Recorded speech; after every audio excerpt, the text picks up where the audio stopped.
Good morning everyone. आज हम लोग का नाउन का पार्ट 5 है और आज सोचो आपका नाउन खत्म हो रहा है। बहुत ही बेहतरीन ढंग से मैंने पढ़ाया है। यदि आपको ये चेक करना है कि आपने किस लेवल का पढ़ा तो आप YouTube में सर्च करें और किसी भी चैनल का वीडियो देखें और फिर मेरे इस इंग्लिश के वीडियो से कंपेयर करें। आपको पता लग जाएगा कि ये ब्रह्मास्त्र कोर्स में आपने नाउन कितना बेहतर ढंग से, कितना एक पर्टिकुलर जो होता है ना अरेंज्ड वे में आपने पढ़ा हुआ है। आप किसी का भी वीडियो यूट्यूब में देख सकते हो। तो आज का स्पेशल क्या है, आज नाउन का आखिरी पार्ट पढ़ेंगे और आखिरी पार्ट पढ़ने के बाद आपको एरर करेक्शन दिखाया जाएगा और देखिएगा आपको सही में बहुत मजा आएगा। तो चलिए बिना टाइम बर्बाद करते हुए आपका क्लास शुरू किया जाए। आइए पहले पहुंचते हैं जहां तक हमने पढ़ लिया है, तो फटाफट से पार करते हैं। और ये सारा मैंने आपको कल पढ़ा दिया था। आज हम लोग आ जाते हैं कलेक्टिव नाउन पे। ठीक है, अच्छे से पढ़िएगा, ये मैंने थोड़ा डिटेल में लिया हुआ है। और कलेक्टिव नाउन को जाने के पहले एक बात मैं और आपसे डिस्कस करना चाहूँगा। अगर किसी को नाउन में बहुत बेहतर कमांड करना है कि एक भी चीज़ मेरे को कलेक्टिव नाउन में नहीं छूटे, तो आप इसको पूरे डिटेल में पढ़िएगा जितना भी हम अभी बता रहे हैं। यदि नहीं, आपको लिमिटेड बन के जाना है एग्जाम में, तो ये पोर्शन जो आप देख रहे हैं ऐसा ही एक पोर्शन और आएगा, आप वो 2 चार्ट को यूज़ कर सकते हैं। ये आपके ऊपर है। और जिस तरह से मैंने बताया हुआ कि इतना सारा चीज़ आपको नहीं याद करना है, सेलेक्टेड थिंग याद करना है, यहाँ पे भी आपको हम मदद करेंगे। तो first of all collective noun होता क्या है? तो first of all collective noun जो है वो होता है ग्रुप, है ना, वो जो होता है ग्रुप। तो इसका मतलब ये हो गया कि यहाँ पर जो हो गया आपको ग्रुप मतलब समूह जो कहते हैं वो कलेक्टिव नाउन को बताया जाता है। अब यहाँ पे थोड़ा सा एक तकलीफ मालूम है क्या है कि हर बार हम ग्रुप वर्ड नहीं यूज कर सकते हैं। सभी के ग्रुप के लिए अलग अलग शब्दों का चयन होता है और यही चीज हम लोग को देखना ये है और याद करना है। यही थोड़ा सा यहाँ पर टेंशन है। तो आइए देखते हैं पहले स्लाइड को, फिर आपको और धीरे धीरे आगे जाएंगे तो बहुत मजा आने लगेगा। सबसे पहले पीपल से रिलेटेड ग्रुप को क्या क्या कहते हैं देखो बताते हैं। अब बैंड ऑफ मैन, यानी बैंड ऑफ मैन समझ गए, जो बाराती वगैरह में जो गाना बजाते हैं और उनमें से जो गाना बजाने वाले लोगों का समूह होता है उसको ग्रुप ऑफ मैन नहीं बोल सकते, उसमें वर्ड यूज करना पड़ेगा बैंड ऑफ मैन। तो this one is very very important. A cast of actors exam पे आया हुआ है, हम सबको नहीं ले रहे हैं, है ना, नॉर्मली जो है वो जो एग्जाम पे आया हुआ या इंपॉर्टेंट है उसको आप इंपॉर्टेंट मार्क करिएगा। अ कास्ट ऑफ एक्टर्स यानी एक्टर्स का ग्रुप, बोलते हैं ना कास्ट करना है उसे, तो यानी एक्टर्स के ग्रुप को कास्ट कहा जाता है, समूह को। Next one, a sentence of जजेस, यानी अगर आपको जजेस का ग्रुप को बोलना है तो आपको वर्ड क्या यूज करना पड़ेगा, सेंटेंस। ठीक है, और ध्यान रखिएगा जजेस भी इंग्लिश में प्रयोग होता है, ऐसे जज का प्लूरल ज्यूरी होता है। चलो next one, a galaxy of beauties, इसमें लड़कियां खुश हो जाएगी, बहुत सारी सुंदर सुंदर अगर लड़की रहेगी और उनके ग्रुप को कहना हो तो गैलेक्सी, है ना। तो आपको देखो मैंने थोड़ा सा अच्छा वर्ड भी बता दिया आप लोगों के लिए। तो अ गैलेक्सी ऑफ ब्यूटीज मतलब हो गया बहुत सारी सुंदर लड़कियों का समूह। तो इस वाले से जो हो गया आपका ये 4, और 5वां इंपॉर्टेंट है ये लड़के लोगों के एक बुरे आदत के लिए। अ हैक ऑफ स्मोकर्स, यानी बहुत सारे जो स्मोकर्स अगर एक जगह इकट्ठा हो गए तो उनके लिए प्रयोग किया जाएगा हैक। ये हो गया, यहां से आपको सबको नहीं देखना है। एनिमल्स पे आ जाते हैं और एनिमल्स पे आपको सबसे पहले जो मेन इंपॉर्टेंट है ये है, यहां से हम शुरू करेंगे। अ फ्लाइट ऑफ बर्ड्स, यानी चिड़ियों के समूह को फ्लाइट कहा जाता है। नेक्स्ट वन है फ्लॉक ऑफ टर्कीज, टर्की जो पक्षी है उसके समूह को फ्लॉक कहा जाता है।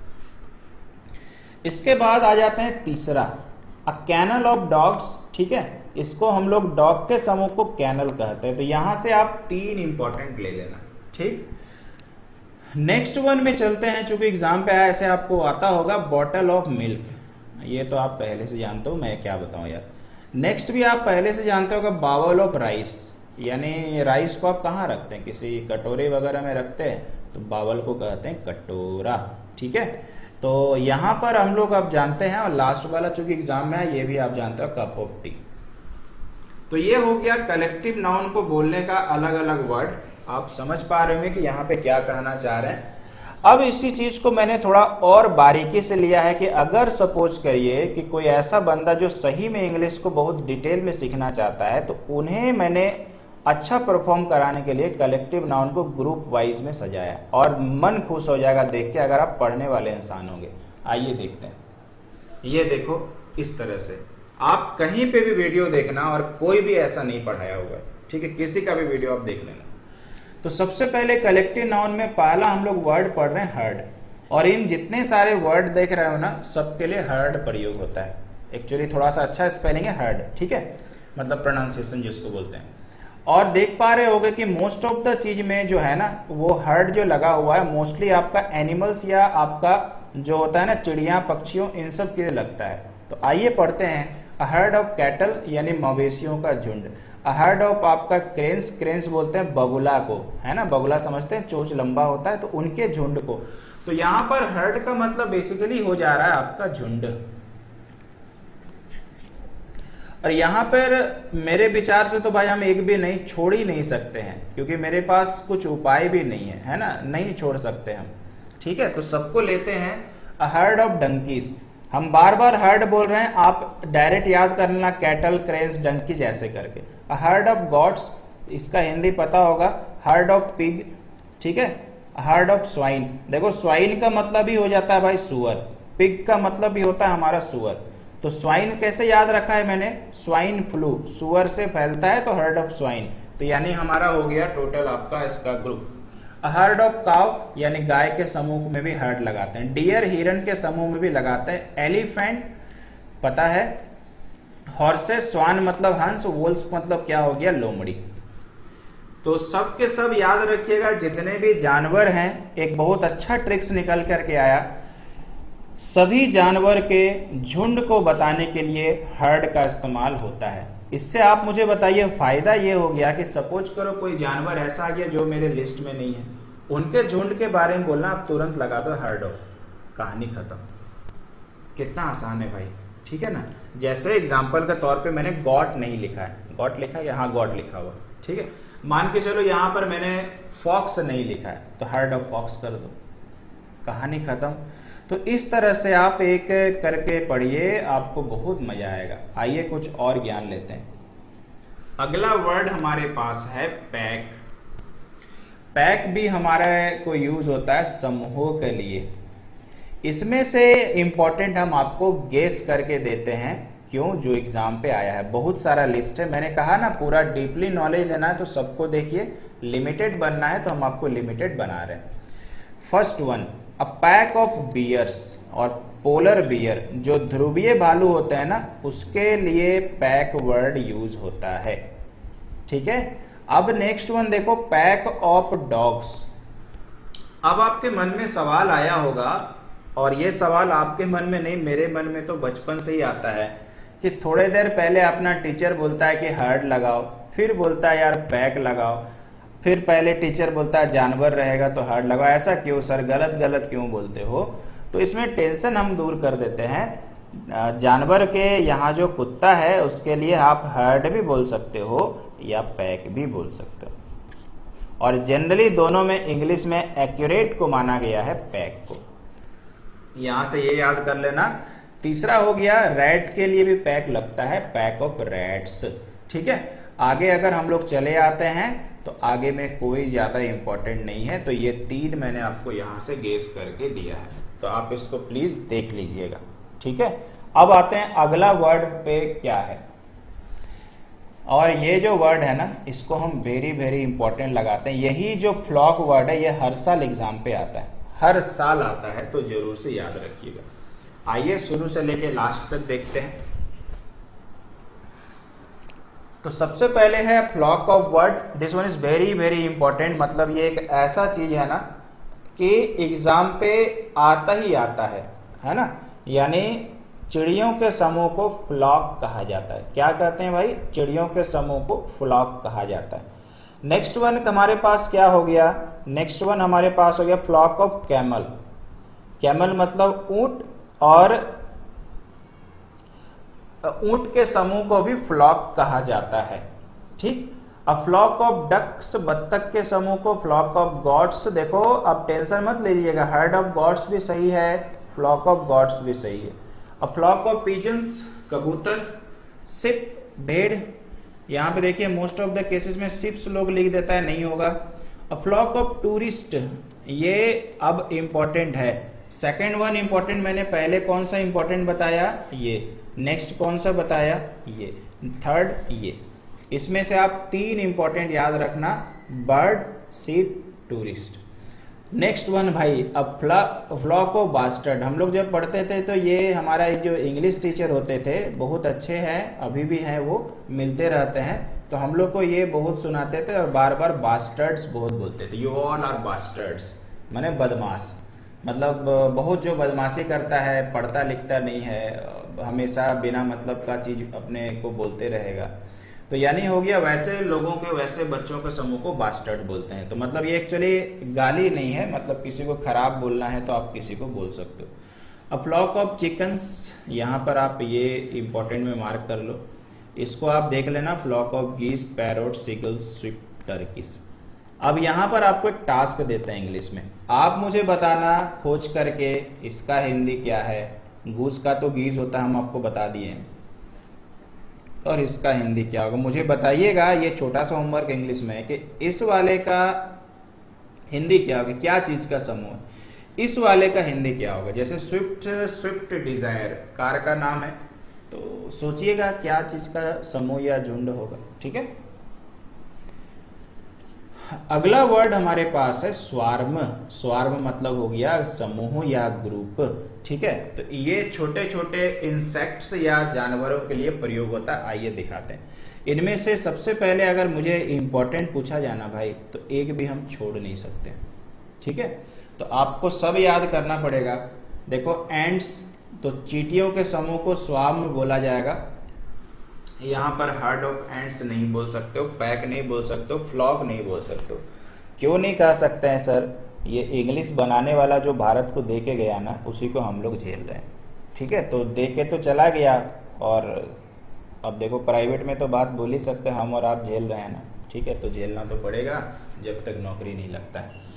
नेक्स्ट वन हमारे पास है मधुमक्खियों का झुंड, अ स्वार्म ऑफ बीज। बटरफ्लाइज, तितली। ईल्स, ईल्स होता है एक ईल मछली होता है ना, सुने होंगे शायद, तो ईल मछलियों का ग्रुप। फ्लाइज, मक्खी। यहाँ पे जियांट्स हो जाएगा, यहाँ स्पेलिंग हम करेक्ट करते हैं, जियांट्स यानी बहुत विशालकाय प्राणियों का झुंड, स्वार्म। इंसेक्ट समझते हो, कीड़ा, रेट्स। तो इन सब चीजों के लिए स्वार्म लगता है। यहाँ पर आपको सबको याद करना पड़ेगा, बाकी आप देख लेना कि इसमें अपना लिमिटेड याद करना है तो कर सकते हो। अगला हमारे पास आ जा रहा है ग्रुप। अब देखिए ये वाला आसान है, तो ये जो हो गया ये आपका ग्रुप है, और ये पांचों याद कर लेना। अ ग्रुप ऑफ गुनिया पिग्स, यानी ये जगह के हिसाब से है, तो सुअरों के समूह को हम लोग ग्रुप कहते हैं। Island, group of island, island तो समझते होंगे। ग्रुप ऑफ पीपल, ये एग्जाम पे आ चुका है, तो ये हम आपको इसमें हाईलाइट कर देते हैं। ग्रुप ऑफ डांसर्स, डांसर्स में भी ग्रुप ही वर्ड यूज होता है। और ग्रुप ऑफ इंजीनियर्स, ये तीनों के तीनों एग्जाम पे आ चुके हैं। आप पांचों याद करना चाहते तो कर सकते हो, नहीं तो ये 3 तो वेरी वेरी इंपॉर्टेंट है, क्योंकि एग्जाम पे आ चुका है। तो अभी तक आप देख रहे हैं कितना सेपरेटली हम लोग पढ़ रहे हैं, कितना अंदर घुस के पढ़ रहे हैं, बहुत सारे हैं, और उसमें मैंने ऐसा छांटा है ना कि इससे बाहर नहीं जाएगा आपका कलेक्टिव नाउन। आगे बढ़ते हैं। अगला अपने पास है भाई गैंग, जैसे आप लोगों ने बना के रखा होगा। ठीक है, गैंग समझ रहे हैं, गैंग से मन में विचार आता है ये खराब। जैसे अभी विकास दुबे, शायद नाम यही है, उसका चर्चा न्यूज में बहुत चल रहा है। ठीक है, और अपना वो गैंग बना के रखा था। तो गैंग से मन में एक्चुअली विचार गलत ही जाता है, क्योंकि हम लोगों ने फिल्म में इतना ये सब देख के रखा है, सुन के रखा है ना, लेकिन बहुत सारे चीज और होते हैं, है ना, बहुत सारे चीज और होते हैं। ऐसा नहीं कि यार हमेशा गैंग का मतलब खराबी हो जाएगा, बिल्कुल ऐसी बात नहीं है। तो एक तो गैंग हो गया क्रिमिनल्स का होता है, ये आप पहले से जानते हो, है ना, और बाकी सब दिखाते हैं क्या है। पहला है गैंग ऑफ हुडलम्स। अब ये हुडलम्स क्या होता है? तो आपकी मम्मी या आपके पापा कभी बोलते होंगे अरे यार लफंगे लोगों के साथ क्यों घूमते रहते हो। लड़कियों को भी बोलते होंगे लफंगी लड़की है, ऐसे लड़का लोग ज़्यादा लफंगा रहता है, ठीक है, जिनमें हम भी शामिल है। तो यहाँ पर बेसिकली हो गया कि लफंगा, तो लफंगों का ग्रुप जो होता है वो गैंग कहलाता है। इसके बाद है गैंग ऑफ लेबरर्स, ये तो आप समझ रहे हो मेहनती लोग हैं। अ गैंग ऑफ स्लैब्स, ठीक है, a gang of thief's, criminals, कुक्स, ये तो लिखा हो प्रिजनर्स। तो इससे एक बात पता चला कि गैंग जो वर्ड है ना वो जनरली जो खराब काम होता है उसी में प्रयोग होता है। जो खराब काम हो रहा है जनरली, क्योंकि सबका अगर आप हिंदी करो तो इससे एक आइडिया ट्रिक्स भी बन गया कि जहां पर खराब काम हो गया ना वही होगा। अच्छा, मैंने इसका हिंदी आपको नहीं बताया ना। ये जो होता है दास या जो गुलाम लोग होते हैं, और किस सेंस में हम बता रहे हैं, ऐसे तो गुलाम या दास किसान फैमिली वाले बेचारे होते हैं।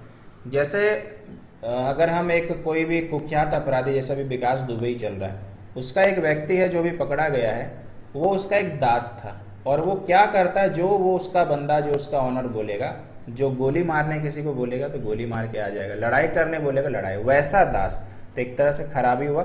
वैसा अगर मान लीजिए 5-10 रख के रखा है तो वो गैंग कहलाता है। तो उम्मीद करते हैं ये दास या गुलाम किस हिसाब से मैंने बोला आपको समझ में आ गया होगा, कोई दिक्कत नहीं होगा। और इसके बाद और एक मुझे लगता है बता देना चाहिए, शायद आपको हिंदी नहीं पता होगा, ये तो खैर इसका प्योर हिंदी होता है बदमाश, ठीक है। और ये बदमाशी खराब सेंस में है ना, खराब सेंस में मतलब बहुत ज्यादा बदमाश। देखिए बदमाश जो है हमारे में भी ये गुण है और आपके में भी ये गुण है, लड़कों में भी है लड़कियों में, लेकिन वो एक्चुअली एक अलग कैटेगरी का बदमाशी है।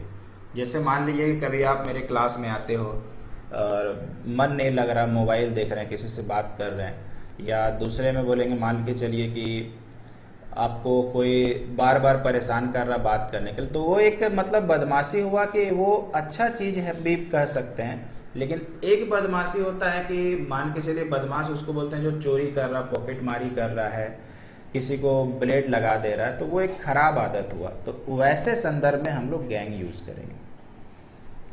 अ गैंग ऑफ गर्ल्स भी हम लोग बोल सकते हैं, आज के मॉडर्न इंग्लिश में gang of girls, gang of boys ऐसे भी बोल सकते हैं, ठीक है, ये भी सही है, लेकिन एक्यूरेसी के मामले में थोड़ा गलत हो जाएगा।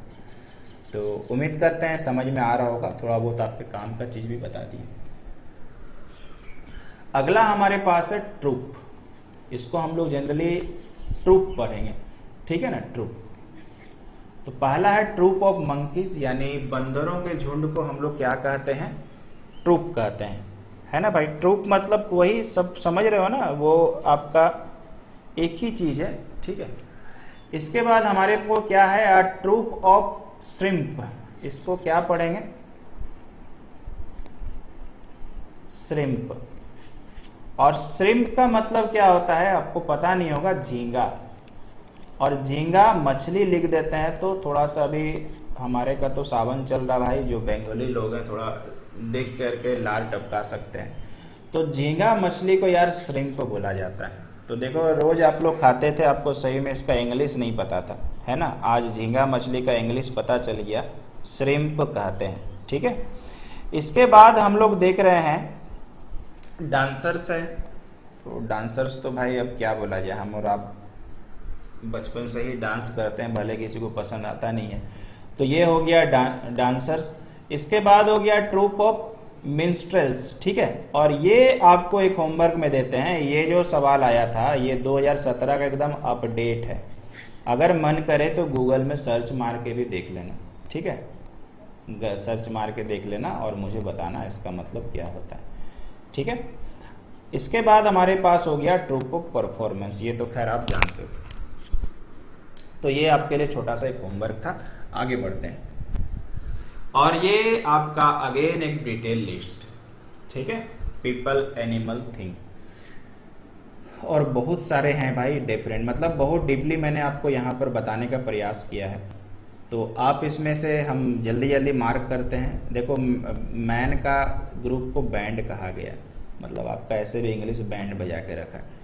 कास्ट मैंने बता दिया है, गैलेक्सी ऑफ ब्यूटी, लड़कियों लोग को फिर खुश कर देते हैं। इसके बाद आगे चले आते हैं और आगे चलिएगा ब्लश ऑफ बॉयज़, ठीक है, लड़का लोग को भी खुश कर देते हैं। ब्लश ऑफ बॉयज़ यानी बॉयज़ के जो एक बहुत डेडिकेटेड वर्क करता है उसको ब्लश कहा जाता है।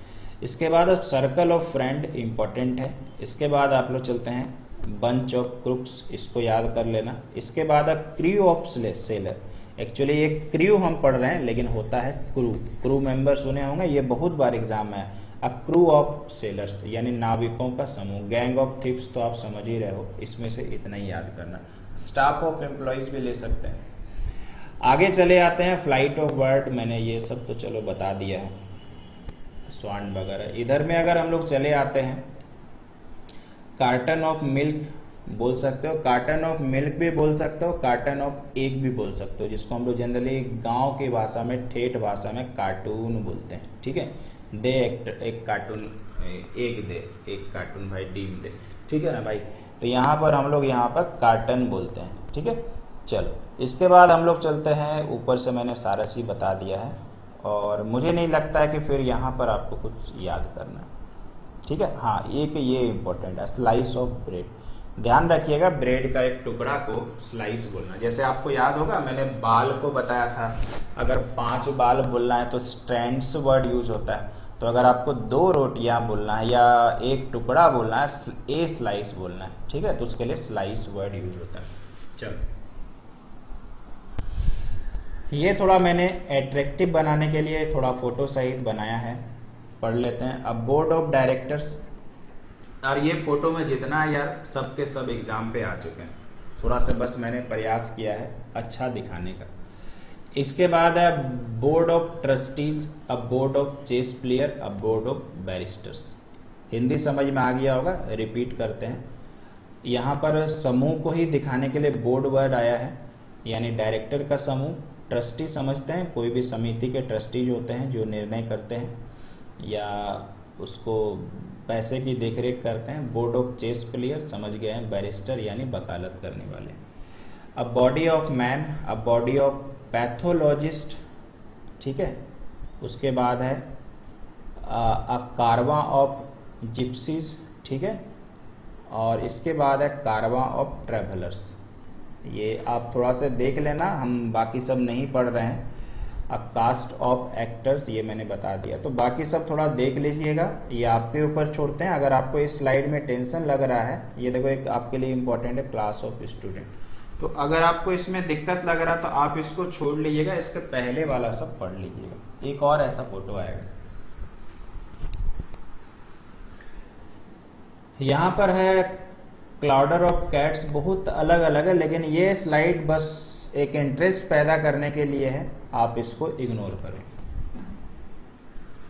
इसके बाद आ जाते हैं कलेक्टिव नाउन, हो चुका है खत्म। आप प्लीज उसमें कम से कम जितना हम आपको बताए हैं उतना जरूर आप पढ़ लीजिएगा और उतना जरूर पढ़िएगा। और इसके बाद हम लोग आ जाते हैं नाउन के आखिरी पार्ट पे। लास्ट पार्ट नाउन का पढ़ रहे हैं, लास्ट ट्रिक्स पढ़ रहे हैं, और इसके बाद 15 MCQs भी आपको कराने हैं।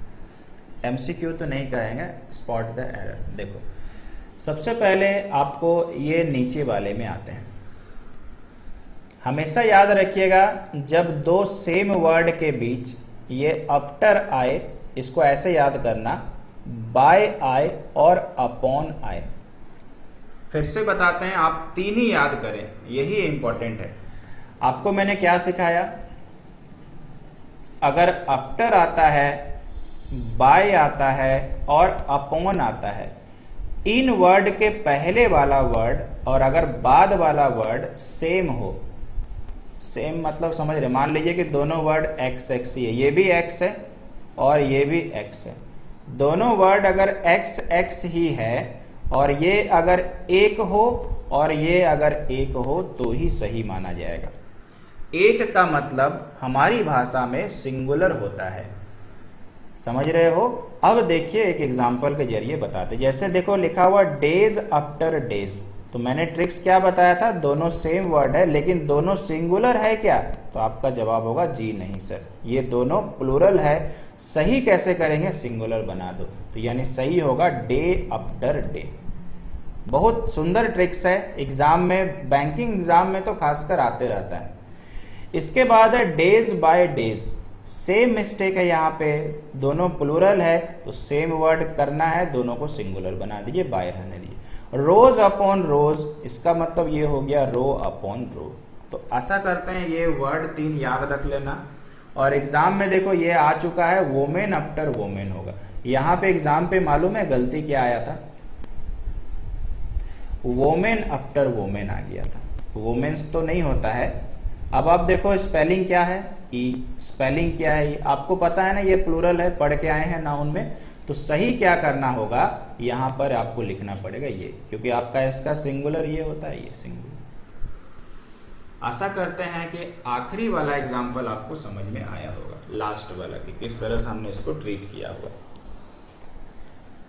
आइए चलते हैं थोड़ा और आगे, और यहां तक आपको आकर के नाउन क्लास खत्म होता है। और आपसे एक विनती है भाई, मेरा मेहनत नाउन में कैसा रहा है, अगर लोग यहां तक वीडियो देख रहे हैं मेरा, तो नाउन में मेरी मेहनत कैसी रही है आप मुझे प्लीज़ कमेंट करके बताना, ठीक है। कैसा मैंने मेहनत किया, नाउन क्लास कैसा लगा, आपको पसंद आने से ज़्यादा समझ में आया कि नहीं मुझे बताना, क्योंकि मैंने नाउन में बहुत ही ज़्यादा मेहनत किया आपके लिए, ठीक है। आइए अब हम लोग आ जाते हैं एमसीक्यू पे। ये आपके लिए है प्रैक्टिस सीट और ये है आपका स्पॉट द एरर। आइए ढूंढते हैं, और मेरे विचार से थोरोली अगर सीरियसली पढ़े होंगे तो सारा सवाल आपसे बनेगा। देखो इसमें खोजना है एरर कहाँ, the police is becoming more and more inactive. सबसे पहले स्पॉट द एरर में याद रखिएगा, हमेशा वर्ब नाउन प्रोनाउन यही सब में गलती होता है। और आपको दूसरा याद रखना कि हिंदी कभी नहीं करना है।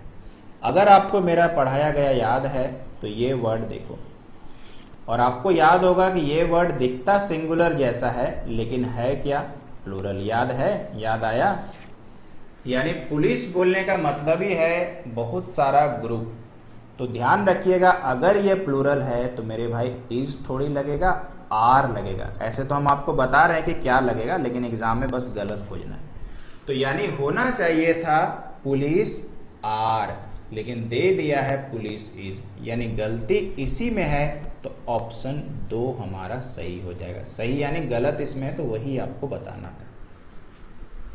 जैसे जैसे हम आपको आंसर बताएंगे ना, वैसे वैसे आपको सब याद आता हुआ रहेगा कि हाँ सर एकदम सही कह रहे हैं, ये तो हम लोगों ने पढ़ा हुआ है।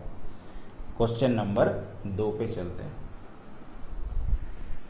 The present datas shows that, अगर कोई बंदा अच्छे से पढ़ा होगा तो उनको गलती नजर आ गया होगा। याद करो वो दिन जब मैंने सिंगुलर का प्लूरल बताया था और जिसमें मैंने बोला था आपको कि डेटा जो होता है ये प्लूरल है। डेटा जो होता है ये प्लूरल है और इसका सिंगुलर क्या होता है तो डेटम होता है। ये सिंगुलर, अगर आपको विश्वास नहीं है तो आप देख लेना, मेरा स्लाइड में मिलेगा।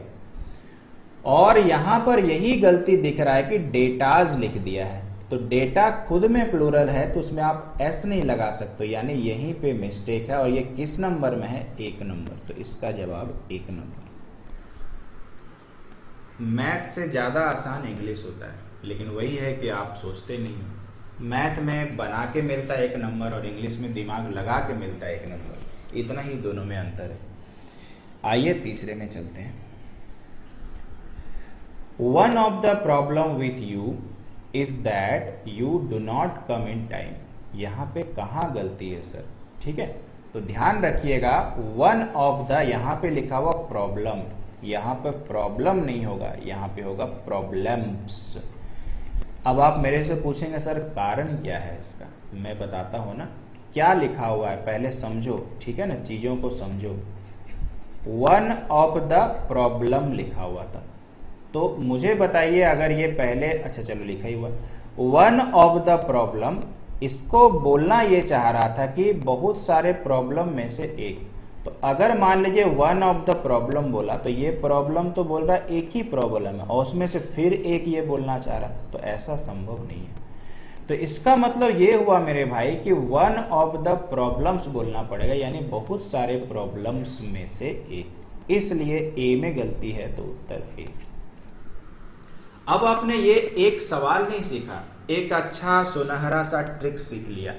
अब अगर गलती से भविष्य में गए वन ऑफ द जब भी रहेगा तो आगे में जो वर्ड आएगा वो हमेशा प्लूरल होना चाहिए। ये आपका ट्रिक्स बन गया। क्यों मैंने समझा दिया। अब इससे पता चला सर कि अब तो हम लोग बहुत अच्छा सीख गए इंग्लिश। अगर मुझे लिखना पड़े तो वन ऑफ द स्टूडेंट कभी नहीं लिखेंगे, स्टूडेंट्स लिखेंगे। क्यों नहीं लिखेंगे, कारण मैंने समझा दिया। क्लियर है, कोई दिक्कत नहीं है। तो आपने एक और नया ट्रिक्स यहां पे सीख लिया। आगे चलते हैं। The majority of the women teachers are persuading the principal to consider their demands. मान के चलिए हम एक कमजोर बच्चा, अपने को इसका हिंदी समझ में ही नहीं आएगा, रॉकेट जैसा ऊपर से पार हो जाएगा। और शायद हम सही हैं तो हमारे 35-36 में से कितने लोगों का पार भी हो गया होगा। तो आपने एक दिन पढ़ा था और जहां पे मैंने आपको बोला था ये जो मेजोरिटी है, ये जो माइनॉरिटी है, याद करिए वो दिन मैंने बोला था ये प्लूरल में काउंट होता है। दिखता सिंगुलर के जैसा है लेकिन होता प्लूरल है। सब पढ़ाए हैं भाई। और अगर ये प्लूरल है तो ध्यान रखो, यहाँ तो गलती कर दिया ना। ये देखो वुमेन है, स्पेलिंग देख रहे हो, ये सिंगुलर है तो यहाँ अगर बहुत सारा है तो यहाँ भी तो बहुत सारा होगा, यानी यहाँ सही जवाब होना चाहिए था वुमेन। यहाँ गलती है यानी ए नंबर। क्लियर है भाई, समझ में आ रहा होगा, मजा आ रहा होगा आप लोगों को। ध्यान रखिएगा, अगर एक अच्छे इंग्लिश की बात करें, मैं तो पढ़ दे रहा हूँ गांव की भाषा में वुमेन, एक्चुअली वुमेन नहीं पढ़ते हैं भाई, इसको सही में भाषा में पढ़ते हैं वीमेन। इंग्लिश भी बड़ा अजीब चीज है, क्या क्या पढ़वाता है। इसको पढ़ते हैं वीमेन, नॉट वुमेन। ठीक है, आगे चलते हैं। He gave me 2 important informations I had been waiting for the previous 2 months। देखो मैं तो यार पहले से पढ़ा लिखा हूँ, थोड़ा सा आपसे ज़्यादा जानकारी है। मात्र अगर आपको 20 जानकारी तो मुझे 20-10 मतलब एक मैथ की भाषा में। बस वो पॉइंट एक आप मेरे जैसा ले आइए तो आपको पढ़ते के साथ ही आगे नहीं पढ़ना पड़ेगा। अगर आपको सारा चीज़ याद है तो ये रहा आपका गलती। अगर आपको याद होगा तो इंफॉर्मेशन जो है ना, काउंटेबल है कि अनकाउंटेबल है, याद करो। याद आ रहा कुछ ना, भूल गए। इंफॉर्मेशंस तो होता है लेकिन यहाँ पे क्या लिखा हुआ, टू होता है क्या, मुझे बताइए। याद करिए सब लोग थोड़ा यार, है ना, सब बता देंगे तो फिर मजा कैसे आएगा। तो आपको यहाँ पर दिख गया कि इंफॉर्मेशन में गलती है ना, तो यहाँ पर हम लोग बी नंबर में गलती करते हैं। सब पढ़ाया गया है, देख लीजिए। अगले में चलते हैं। He said that he always kept in his pocket a bundle of 100 rupees notes। ठीक है, तो ये आपके लिए होमवर्क है। ये होमवर्क है, मुझे बताइएगा कि कहां पर गलती है। जानबूझ के छोड़ा गया और इसलिए छोड़े हैं कि यहां आपको एक तरह से दिख रहा है ना। तो ये छोटा सा एक होमवर्क है, मुझे बताइएगा। आगे चलते हैं। कैसे बताइएगा मैं बताता हूं। अब आपको क्वेश्चन लिखना नहीं है, मोबाइल में स्लाइड करिएगा, स्क्रीनशॉट आ जाएगा। स्क्रीनशॉट में फिर अगर आपको एडिट करने आता है तो बस एक छोटा सा दागी लगा दीजिए। मान लीजिए यहाँ गलती है तो इसमें लगा दीजिए, यहाँ गलती है इसमें लगा दीजिए और फिर पोस्ट मार दीजिए। अगर नहीं तो स्क्रीनशॉट लीजिए, नीचे में फिर आंसर लिख दीजिए ABCD। कहानी खत्म हो गया, और क्या दिक्कत है। I saw only 5 police who were running after the bank robbers। तो ये आ गया, ये आ गया, ये आ गया। ये आपका गलती, मैंने पुलिस के बारे में ऑलरेडी बता दिया। कोई दिक्कत नहीं है, आगे चलते हैं। नेक्स्ट हमारे पास है the sceneries of Kashmir is more beautiful then that of Darjeeling. बहुत आराम से पता चला कि गलती यहाँ पे है। क्यों सर? सीनरी होता है, नॉट सीनरीज। ध्यान रखिएगा, ये शायद हम लोगों ने नहीं पढ़ा है। सीनरी वर्ड होता है, सीनरीज नहीं होगा। तो आप IES के बदले Y कर लेना अगर आपको सही लिखना है तो, है ना। तो ध्यान रखिएगा, सीनरी होगा, नॉट सीनरीज। सीनरीज वर्ड नहीं होता है ना। जैसे सीन हो गया तो बहुत सारे सीने थोड़ी बोलते हो, ठीक है। सीने आ जाएगा तो खराब नहीं लगेगा। सीन मतलब समझ रहे ना, दृश्य। तो बहुत सारे सीने चल रही है, बहुत सारे सीन हैं, ऐसे नहीं बोल सकते ना, सीने हैं, सीन बोला जाता है, ठीक है। चलिए नेक्स्ट हमारे पास है he does not cut paper with blade but with the scissors. तो देखो मेरे मुंह से सही निकल ही गया, यहाँ गलती लिखा हुआ, ठीक है ना, ये गलती है। याद करिए जब मैंने पढ़ाया था तो क्या बोला था, ये वर्ड जो होता है सीजर कभी नहीं लिखा जाता। क्या लिखा जाता है दोस्तों? सीजर्स लिखा जाता है, यानी कैंची। तो गलती कहाँ पे है? D नंबर आंसर होगा। और आपको याद होगा मैंने बोला था अगर एक कैंची लिखना है, ये सब रिवीजन पे याद कराते हैं, तो क्या बोलना पड़ेगा? A pair of scissors. A pair of scissors. बोलो सही है, याद आ गया होगा। चलिए अगला हमारे पास है all the girls students of the college are advise to sit in the girls common room. सबसे पहले तो देखो एपोस्ट्रॉफ का प्रयोग सही है कि नहीं, क्योंकि जो जो चीज माइंड में चल रहा है उसको लेते चलिए। और एपोस्ट्रॉफ का प्रयोग बिल्कुल सही है। याद करिए वो दिन का ट्रिक्स, इसके लास्ट में एस है।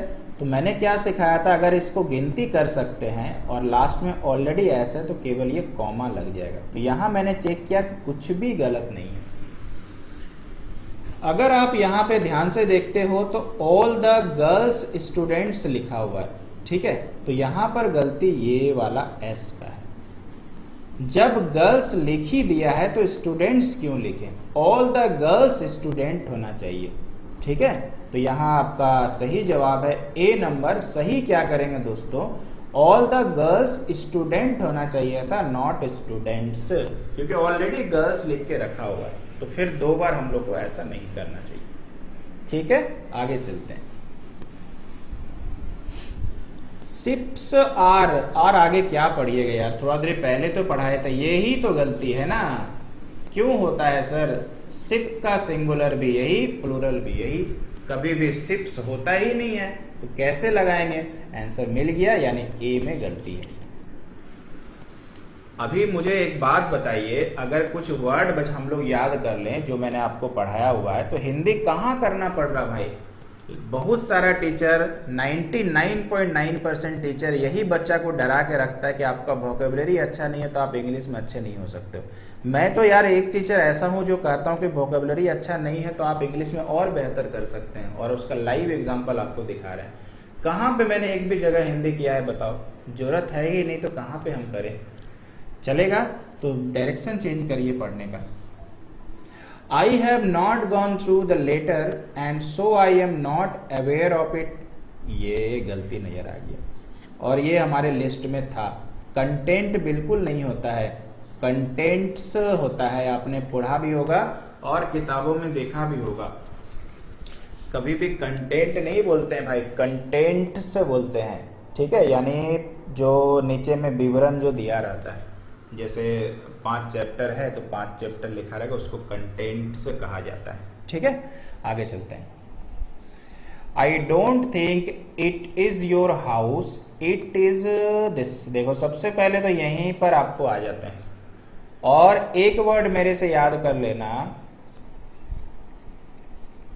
जब भी ये somebody else लिखा रहेगा तो ध्यान रखिएगा, somebody else जब भी लिखा रहेगा, ये एग्जाम में नहीं भी तो 50 बार रिपीट हुआ है, 50 टाइम्स, इवन एसएससी और बैंक दोनों में। तो somebody else लिखा रहेगा और आपको एपोस्ट्रोफ का प्रयोग करना है तो हमेशा याद रखिएगा else में लगाना है। तो मुझे बताइए एपोस्ट्रोफ का प्रयोग कैसे करेंगे, तो लास्ट में देखो ई है यानी एस नहीं है, यानी ये कॉमा यानी अपोस्ट्रोफ एस लगेगा। यानी दोस्तों हमेशा बोलना है somebody else's, ठीक है ना, somebody's else नहीं होता है तो अपोस्ट्रोफ यहां लगाना है। कैसे लगाना है, तो E L S E apostrophe S, तो गलती था सी नंबर में। आगे चलते हैं, और ये शायद आखिरी एग्जाम्पल आ चुका है, वोमेन आफ्टर वोमेन, जिसकी बात मैं कर रहा था, नाउन का आखिरी नंबर रूल से लिया गया है।